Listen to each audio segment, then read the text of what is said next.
Hello everyone, and welcome back to our weekly series of Is the Shrine Worth It? This series where we look at the perks in the Shrine of Secrets and see if they're really worth your 2,000 iridescent shards each.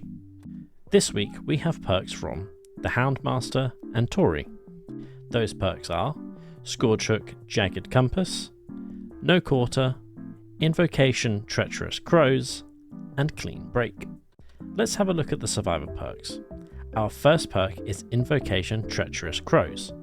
When in the basement near the circle, press the Ability 2 button to begin the invocation. Invocations take 60 seconds. Other survivors will see your aura during this and can join in. Once the invocation is completed, you become injured and gain the broken status effect for the rest of the trial.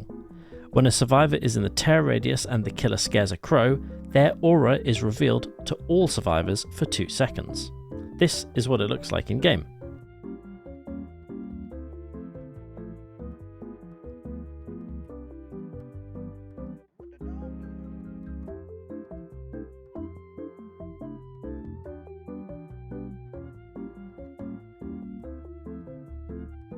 All invocation perks are risky as you are just one hittable for the rest of the trial. I would really recommend making your build work around the fact that you are injured for the rest of the game. Perks to run as an injured survivor would include Resilience and Dead Hard, as you have to be injured to make them work. It is worth noting that there is a second invocation perk called Weaving Spiders. This takes 10% off all the gen charges. If you run both the invocation perks, it will make it much more valuable for your team and you get more value out of being broken. Our second survivor perk is Clean Break. After you finish healing another survivor, while being healed by another survivor, you get the ability button 1 to gain the broken status effect. After 60 seconds, you become healthy. Note, this perk does not activate if you're already broken. The effect is cancelled if you go into the dying state. This is what it looks like in game.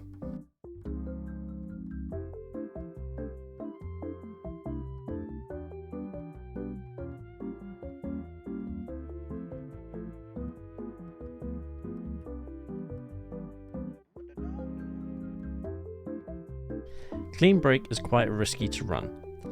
Its purpose is to make team healing resets go really quick, but it leaves you broken and one-hittable for 60 seconds, which I think is an unnecessary risk. I think it eats up a perk slot and I really wouldn't run it in any of my builds. I've left noting if the perks are worth picking up until the end here. This is because if you're willing to part with 9,000 shards, you can get the full Tori character. However, if you just want these 2 perks, they are worth picking up as she is quite new and expensive. Because she's not a licensed killer, she will become cheaper over time though. Let's have a look at the killer perks now. Our first killer perk is Scourge Hook, Jagged Compass. At the start of the trial, 4 random hooks will change into Scourge Hooks. Their auras will be highlighted in white. When a survivor is unhooked from a hook, it becomes a Scourge Hook.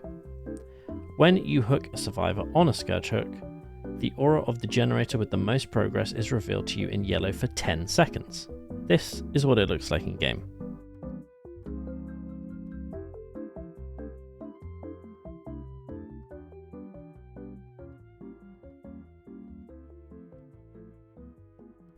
Not a bad perk by any means, but it just shows you where the gen with the most progression is. Other Scourge Hooks actually regress generators and give you much more value. I personally wouldn't run this perk in any of my builds.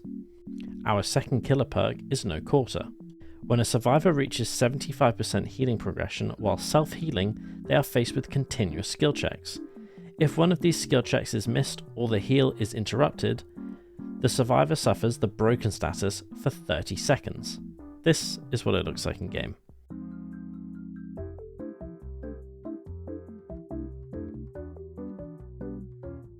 This is a much harder perk to show, however I can see some value in running it with other healing related perks like Nurse's Calling. If you run these 2 perks together, you can see whether survivors are healing, and then you can interrupt them and give them the broken status effect for 30 seconds.